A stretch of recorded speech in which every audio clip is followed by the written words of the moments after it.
Nah guys, jika kalian bingung ingin menonton semua film Marvel tapi bingung mau mulai dari mana dulu, nah gua akan merangkumnya. Sekarang kita berada di film urutan ketiga Marvel, yaitu Iron Man 1.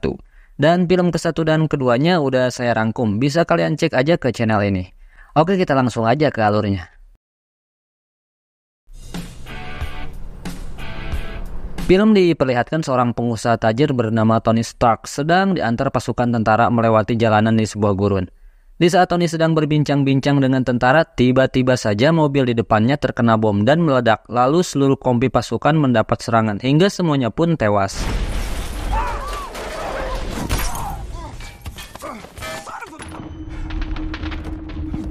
Tony pun panik dan berlari menyelamatkan diri. Tony berniat untuk menelpon bantuan, tetapi sayang di sampingnya sudah ada rudal yang tertancap dan bersiap meledak. Setelah dilihat, rudal itu berasal dari pabrik senjatanya sendiri, yaitu Stark Industries. Rudal pun meledak mementalkan Tony hingga beberapa meter. Tetapi Tony tetap bisa sadarkan diri, namun dadanya sudah penuh dengan darah. Lalu Tony pun terbangun dan dikelilingi oleh para teroris di sampingnya. Lalu scene berpindah 36 jam yang lalu, di mana Tony Stark sedang menghadiri sebuah pesta penyerahan penghargaan kemiliteran. Tony Stark kemudian dipanggil oleh Kolonel Rhodes untuk menerima penghargaan, akan tetapi dia malah tidak hadir ke acara tersebut. Hingga Obadiah Stane, rekannya yang memimpin Stark Industries, menggantikannya untuk mengucapkan pidato terima kasih. Sementara itu Tony sendiri malah ada di tempat lain sembari ditemani oleh para wanita. Tak lama setelah itu, Kolonel Rhodes menyusul Tony ke tempat tersebut dan memberikan penghargaannya secara langsung kepada Tony. Hingga mereka berdua pun bersahabat dekat setelah itu. Di saat ia akan memasuki mobil, tiba-tiba ada seorang reporter yang bernama Christine memanggilnya dan mengajukan beberapa pertanyaan. Awalnya yang ditanyakan hanyalah wawancara tentang dampak buruk tentang senjata milik Stark Industries. Namun Tony malah merayu dan mengajaknya in the Hoy. Military funding, honey. Pada pagi harinya, Christine terbangun dan terpukau melihat pemandangan di rumah Tony. Christine mencari-cari di mana Tony. Dan tiba-tiba dari belakang wanita itu datang asisten Tony yang bernama Pepper Potts. Pepper memberikan pakaian kepada wanita tersebut dan menyuruhnya pergi. Dan Tony Stark ternyata berada di bengkel rumahnya, mengutak-atik mesin mobil. Lalu Pepper menghampirinya dan mengingatkan bahwa Tony seharusnya menghadiri sebuah pertemuan. Pepper juga mengatakan bahwasannya Tony Stark ini masih banyak pekerjaan yang belum diselesaikan. Pepper juga sedikit menyinggung kalau hari ini adalah hari ulang tahunnya. Tony pun menyuruh Pepper membeli hadiah sesuka hatinya memakai uang perusahaan. Seusai acara pagi hari itu, Tony langsung memacu mobilnya menuju pesawat pribadinya. Di dalam pesawat, Rhodes terlihat marah karena Tony terlambat sampai 3 jam. Tony yang cerdik akhirnya mengajaknya meminum Homer. Sesampainya di Afghanistan, Tony Stark bertemu dengan para jenderal untuk melakukan presentasi senjata buatan Stark Industries. Rudal-rudal yang canggih buatan Stark Industries yang bernama rudal Jericho pun diluncurkan. Setelah presentasi berakhir, Tony melanjutkan perjalanan naik mobil, kembali seperti scene di awal tadi. Selanjutnya, setelah terkena ledakan dan dadanya terluka terkena banyak serpihan pecahan bom, Tony mendapatkan operasi intensif di dadanya, ditempeli sebuah alat. Kemudian Tony terbangun, ia bingung ketika melihat seseorang. Tony beranjak dari tempat tidur, tapi entah mengapa ada kabel-kabel yang menempel di tubuhnya. Tony membuka perban tersebut dan ia kaget karena di dadanya sudah terpasang sebuah benda asing. Tony pun bertanya apa yang terjadi kepada dirinya, kepada orang yang ada di depannya. Dia bernama Jensen. Jensen menjelaskan bahwa di dalam dadanya terdapat banyak sekali serpihan bom dengan racun palladium di jantungnya. Benda yang ada di dadanya adalah elektrik motor yang disambungkan pada aki mobil dan bisa menimbulkan medan magnet sehingga mampu menarik serpihan-serpihan bom dan racun palladium menjauh dari jantung Tony agar Tony bisa bertahan hidup.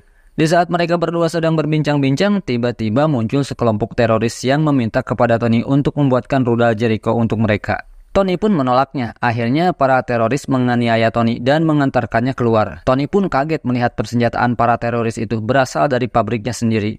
Teroris itu meminta Tony untuk membuatkan rudal karena mereka memiliki semua bahan-bahan untuk membuatnya. Tetapi Tony yang masih sama dengan prinsip awalnya tetap menolak. Di dalam gua, Tony berpikir keras karena dia pasti akan dibunuh jika dia tidak mau membuat rudal untuk para teroris. Dan jika ia mau membuatnya, belum tentu juga selamat. Tony kemudian menerima kesepakatan dan mau membuatkan rudal untuk para teroris itu. Para teroris kemudian menyediakan peralatan dan bahan-bahannya. Dan di sini Tony berbohong, dia tidak membuatkan rudal untuk para teroris, tetapi malah membuat arc reaktor sebagai pengganti elektrik motor yang ada di dadanya. Sehingga tidak perlu lagi membawa aki, bahkan daya yang dihasilkan jutaan kali lebih kuat dari aki biasa. Tony kemudian menjelaskan kepada Yinsen bahwa ia akan membuat baju armor untuk melarikan diri. Singkat cerita, arc reactor Tony sudah terpasang dan mereka berdua pun mulai membangun armor besi yang mereka sebut dengan Mark I. Para teroris yang selalu memperhatikannya akhirnya merasa curiga dan mendatangi bangsal itu. Ketua teroris tersebut yang sangat kecewa dengan Tony akhirnya menawan Yinsen dan mengancam akan menyiksanya. Namun Tony memohon agar Yinsen tetap hidup dengan alasan bahwa Tony butuh bantuan Yinsen dengan pekerjaannya itu. Pimpinan teroris itu kemudian memberi kesempatan 1 hari lagi untuk Tony menyelesaikan rudal tersebut. Setelah kejadian tersebut, Tony bekerja super keras hingga terciptalah Mark I. Yinsen membantu Tony memasang armor-armor itu. Lalu teroris itu pun tidak melihat Tony di bangsalnya. Ia pun mendatangi bangsal yang ternyata di pintu bangsalnya sudah dipasangi bom.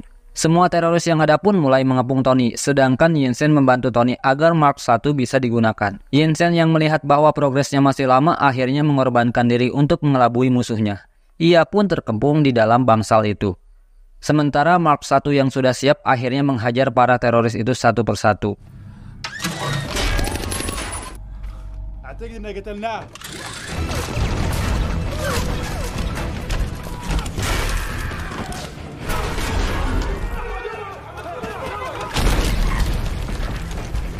Melihat Yinsen yang sudah sekarat, Tony pun melemparkan rudal ke arah ketua teroris itu. Tony yang sedih mengajak Yinsen untuk pulang dan bertemu keluarganya. Namun Yinsen yang sekarat sudah tidak kuat lagi. Yinsen pun memberi pesan terakhir agar Tony tidak menyia-nyiakan hidupnya dan Yinsen pun tewas. Tony kemudian segera keluar dari gua itu. Tony membakar habis seisi lembah dan membunuh para teroris hingga kemudian Tony Stark terbang.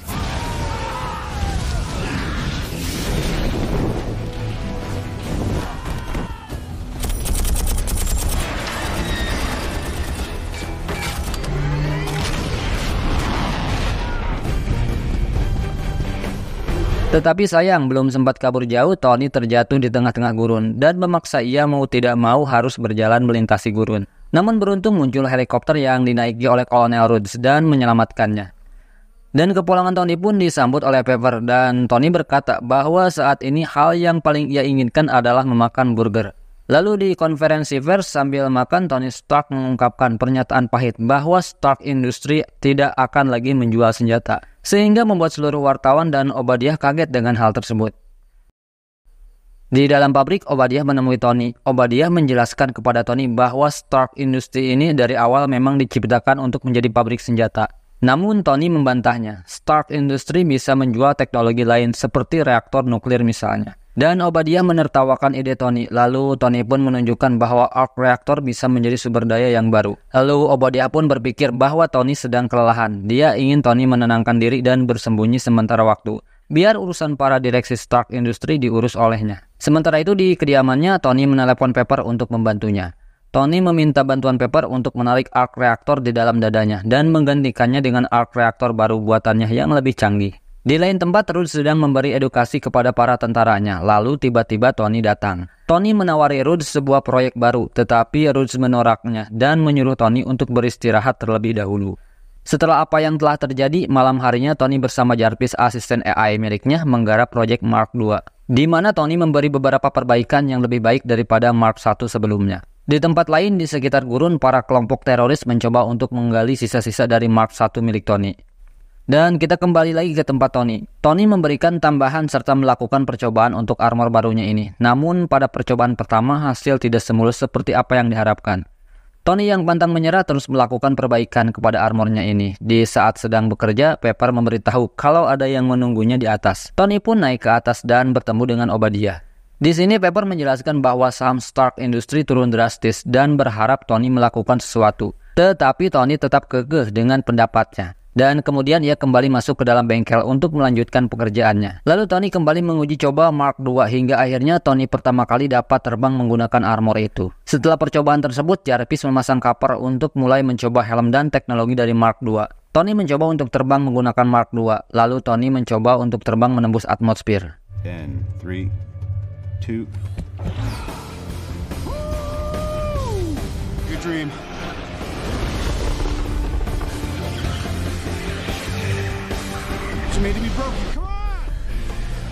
Tetapi sayang pada ketinggian tertentu Mark II membeku dan mengalami gangguan hingga Tony pun terjatuh dari ketinggian.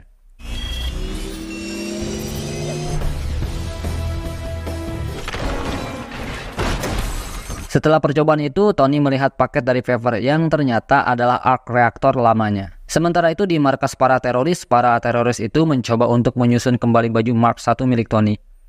Kemudian di sini Tony mendesain ulang armornya agar bisa bertahan di suhu ekstrim dan tidak membeku. Tony menyuruh Jarvis memberikan simulasi jika armornya menggunakan campuran emas titanium. Dan muncullah gambar Mark III yang berwarna emas. Tony yang tidak suka menyuruh Jarvis menambahkan aksen warna merah pada Mark III dan menyuruh Jarvis mencetaknya. Sambil menunggu, Tony memacu mobilnya menuju sebuah tempat dan bertemu dengan Obadiah di sebuah pesta. Di dalam pesta, Tony bertemu dengan seorang agen yang mengaku berasal dari SEAL, tetapi Tony tidak fokus dengan perkataan agen itu, malah tergoda dengan penampilan Pepper Potts. Tony kemudian mengajak Pepper untuk berdansa. Saat berdansa, Pepper terlihat canggung. Mereka pun berbincang di atas atap. Di sana, Pepper mengaku tidak enak jika dilihat orang lain. Tony kemudian pergi mengambilkan minum di bar. Di dalam bar, Tony bertemu Christine. Christine menunjukkan foto-foto senjata Tony yang masih saja beredar di seluruh dunia. Tony pun langsung menemui Obadiah dan bertanya mengenai senjata-senjata buatan Stark Industries yang masih saja beredar. Tetapi Obadiah malah mengalihkan pembicaraan. Tony kemudian pulang ke rumahnya sambil mengotak-atik lengan Mark III. Lalu Tony melihat berita tentang kota yang hancur lebur oleh serangan teroris yang menamai diri mereka kelompok 10 cincin. Dan dia melihat rudal buatan Stark Industries. Setelah Tony selesai mengotak-atik lengan Mark III, Tony pun mencobanya dan kini lengan armornya mampu digunakan untuk menembak. Tony kemudian memakai Mark III secara lengkap. Tony yang teringat berita di TV tadi langsung terbang menggunakan Mark III menuju kota tersebut.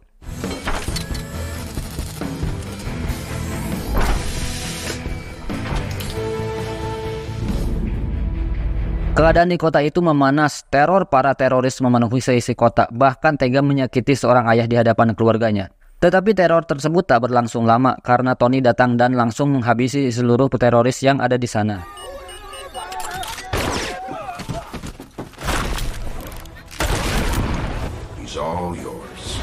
Setelah dari kota itu, Tony terbang mengincar rudal Jericho untuk dihancurkan. Tetapi sayang saat ia terbang, ia tertembak misil dari tank dan terjatuh. Tony pun mampu bangkit kembali dan menghancurkan tank yang ada di depannya. Kemudian Tony melanjutkan misinya untuk menghancurkan rudal Jericho milik para teroris dan kemudian pergi. Lalu Sin pun berpindah ke pusat komunikasi Amerika. Di dalam pusat komunikasi, mereka mendeteksi benda asing yang terbang di atas pangkalan militer Amerika. Karena mereka belum tahu akan teknologi terbaru dari Tony, mereka semua pun bingung benda apa yang terbang tersebut. Hingga akhirnya mereka memanggil Rhodes. Rhodes kemudian menghubungi Tony dan Rhodes memberi kabar bahwa gudang persenjataan yang ada di dekat tempat Tony ditawan dulu telah hancur. Dan Rhodes bertanya apakah ada alat-alat berteknologi tinggi lainnya. Tony pun menjawab tidak tahu dan akhirnya Rhodes yang tidak tahu bahwa itu adalah Tony Stark mengirimkan 2 pesawat tempur untuk menghancurkannya. Tony yang terhimpit segera menelpon kembali Rhodes dan mengaku bahwa benda itu adalah dirinya sendiri. Dan apesnya Tony sempat menabrak sayap pesawat tempur itu hingga pesawat tersebut jatuh. Pilot pesawat itu pun segera keluar dari pesawat dan Tony Stark yang melihat segera menolong pilot itu. Beberapa saat kemudian, Rhodes langsung memberi konferensi pers memberikan informasi bahwa beberapa saat lalu terjadi kecelakaan pesawat yang hancur karena latihan. Saat kediaman Tony, Pepper kaget melihat Tony sedang melepas armornya. Di lain tempat ternyata Obadiah bertemu dengan kelompok teroris 10 cincin. Dan Obadiah ini ternyata adalah orang yang mensuplai senjata-senjata Stark Industries ke kelompok teroris itu. Obadiah pun meminta kedua teroris itu untuk memperlihatkan serpihan-serpihan armor Tony yang dulu. Obadiah kemudian melumpuhkan ketua teroris itu menggunakan sebuah alat. Saat Obadiah keluar dari tenda, semua teroris yang ada di sana dibantai oleh Obadiah dan menyuruh stafnya untuk mempelajari serpihan armor yang ditinggalkan oleh Tony. Tony yang ada di rumahnya meminta tolong Pepper untuk menghack data Stark Industries yang saat ini masih saja menjual senjata secara rahasia. Pepper pun tidak tega karena hal semacam ini malah akan membuat Tony bunuh diri dan Pepper mengancam akan mengundurkan diri.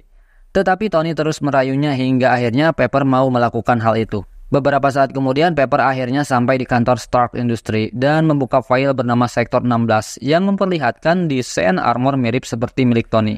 Pepper pun lalu berpindah ke folder lain dan melihat tayangan para teroris yang menawan Tony dan menyebut nama Obadiah sebagai orang yang melakukan rencana penculikan Tony. Lalu Pepper menyalin semua file itu ke dalam flash disk. Belum juga selesai menyalin data, tiba-tiba Obadiah datang dan Pepper pun kaget. Pepper menyembunyikan apa yang sedang ia lakukan dan beruntungnya Obadiah tidak tahu bahwa Pepper sedang menyalin beberapa file. Dan baru ketahuan ketika Pepper sudah keluar dari kantor.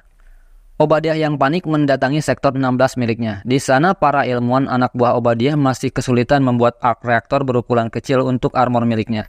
Beberapa saat kemudian di dalam rumah saat sedang santai, tiba-tiba Tony dilumpuhkan oleh Obadiah dengan alat miliknya. Obadiah mengaku bahwa dirinya lah yang merencanakan penyekapan Tony di dalam gurun. Dia ingin melenyapkan Tony dan menguasai Stark Industries. Obadiah pun akhirnya mengambil arc reactor milik Tony dan segera pergi. Pepper yang panik menghubungi Rhodes untuk menemui Tony karena Tony tidak bisa dihubungi. Sedangkan Tony yang sudah pulih berjalan dengan susah payah untuk mengambil arc reactor bekas yang dimasukkan ke dalam kotak oleh Pepper dengan bantuan Jarvis. Di tempat lain, Obadiah memasuki sektor 16 dan memasang arc reactor yang dia dapat ke dalam tubuh armor raksasa miliknya.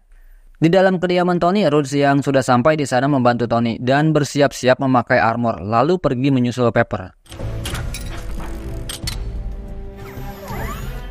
You need me to do anything else?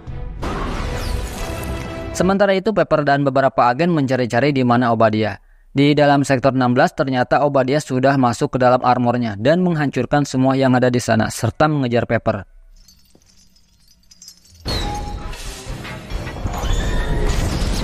Tony yang sedang terbang menganalisa kekuatan dari Mark I dan menghubungi Pepper agar ia pergi dari tempat kejadian. Dan benar saja Obadiah tiba-tiba keluar dari dalam tanah dan bersiap untuk menembak Pepper. Tetapi Tony turun dari langit dan menabrak Obadiah dan mereka berdua pun bertarung. Collateral damage, Tony.